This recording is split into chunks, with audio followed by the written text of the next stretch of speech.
Cara cepat membuat daftar isi otomatis untuk sebuah makalah. Kali ini kita akan coba membuat daftar isi yang kurang lebihnya seperti ini. Nah, kalau kalian membuat daftar isi makalah, ini lebih simpel daripada skripsi, tugas akhir, ataupun yang lainnya. Oke, sebelum kita membuatnya, kalian juga perlu paham bahwa di daftar isi itu ada yang namanya bab dan ada yang namanya subbab. Nah, kalau di sini di daftar isi yang isinya kata pengantar, daftar isi, bab 1, bab 2, dan yang lainnya, daftar pustaka juga, yang besar-besar gitu, nah itu kita namakan sebagai bab. Kemudian percabangannya seperti 1.1, 1.1, nah ini harusnya 2.1 ya, ini salah nih guys. Nah 3.1, 4.1, dan yang lainnya, nah itu dinamakan dengan subbab. Kalau percabangannya lagi itu namanya sub-subbab. Oke, kalian harus paham itu dulu. Kalau yang besar seperti bab 1, kata pengantar dan yang lainnya namanya bab. Kalau percabangannya namanya subbab. Kalau kalian udah paham itu, kita langsung ke bab yang pertama, yaitu kata pengantar. Nah ini, selanjutnya kalian blok di bagian kata pengantar, kalian ke atas sini ke bagian heading 1. Kalian klik kanan, kemudian pilih update heading to match selection. Nah, fungsinya untuk apa? Fungsinya agar nanti di heading 1 ini formatnya menyesuaikan dengan tulisan ini guys, ataupun bab yang ada di sini. Dalam hal ini kata pengantar. Ini saya hapus dulu ya subbabnya, biar nanti nggak mengganggu gitu. Oke, paham ya? Kemudian kalian klik, pastikan kata pengantar udah ada di heading 1. Lanjut, scroll ke bawah, ini ada di daftar isi, kita blok lagi seperti tadi. Kemudian klik klik heading 1. Karena daftar isi itu masuknya ke heading 1.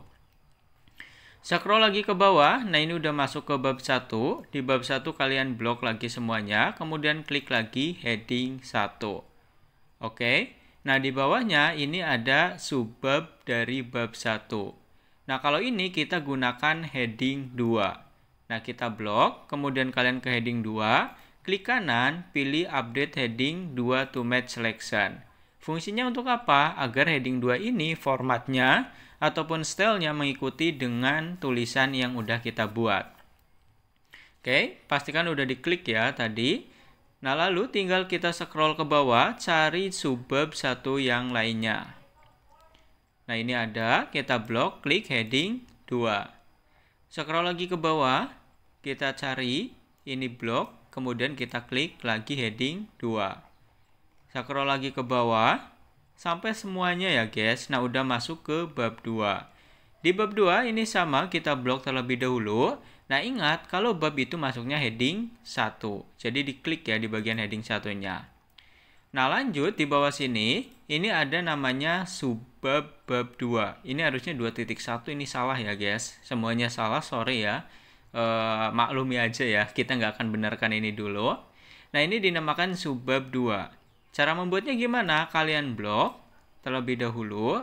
Kemudian kalian ke bagian sini nih. Nah, pilih yang bawah, kemudian create a style. Karena ini subbab 2, maka kita kasih nama subbab 2.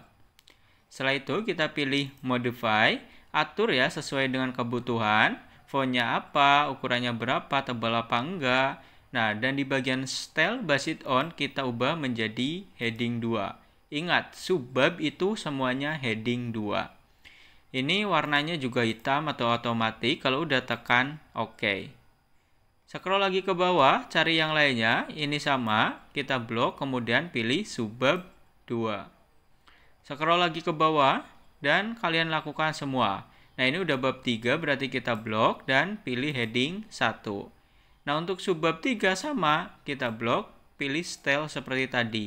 Create a selection, kasih nama subbab 3. Kita modify di bagian style based on, kita ubah bukan subbab 3 ya, tapi ke heading 3. Heading 2, sorry guys. Nah, ini kalian sesuaikan Times New Roman ukurannya dan yang lain-lain. Kalau udah tekan OK dan kita klik. Scroll lagi ke bawah. Cari subbab 3. Nah, udah bab 4. Bab 4 sama, kita blok, kita klik headingnya. Nah, ini berarti subbab 4 ya, kita buat seperti tadi. Kita blok, klik, pilih create a style, kasih nama subbab 4. Pilih modify, kita ubah style budget on menjadi heading 2. Kalau udah, ini sesuaikan lagi, oke. Caranya sama persis ya seperti tadi. Ini kita blok, kemudian klik lagi subbab 4. Nah, sampai daftar pustaka, kita blok, pilih heading 1. Kalau udah semuanya, tinggal kita ke bagian daftar isi. Oke, ini yang udah ada kita delete aja ya, ataupun kita hapus. Di sini kalian ke bagian reference, tunggu sebentar, biasanya agak sedikit lag. Kalian ke bagian sebelah kiri, ada table of content. Klik saja, pilih yang automatic table 1, table 1 ya. Klik, nah secara otomatis daftar isinya udah muncul. Kita blok, kemudian kita delete, dan ini adalah hasilnya. Silakan kalian sesuaikan dengan kebutuhan kalian, mungkin ini ada yang harusnya kapital ataupun yang lain, itu sesuaikan ya guys. Oke, ini kita udah berhasil membuat daftar isi secara otomatis dan mengecek otomatis apa enggaknya. Kalian bisa tekan ini guys. Kalian tekan kontrol. Nah, nanti ketika diarahkan ke ke tulisannya, ke teksnya akan berubah kursornya menjadi tanda panah. Dan ketika kita klik 2 kali akan diarahkan ke lembar tersebut. Nah, itu salah satu mengecek daftar isi itu otomatis atau enggak. Nah, kalau ada yang kosong seperti ini, klik aja, tekan delete, juga selesai. Selanjutnya, kalau kalian ingin mengecek error apa enggaknya di bagian daftar isi gitu, kalian bisa mengeceknya dengan cara ubah ke PDF. Nah, kalau udah diubah ke PDF, nanti ada yang error itu kelihatan, guys. Oke, mungkin itu aja untuk video kali ini. Kalau kalian mengalami kendala, silakan tuliskan di kolom komentar. Dan jangan lupa like, comment, subscribe kalau video ini membantu kalian.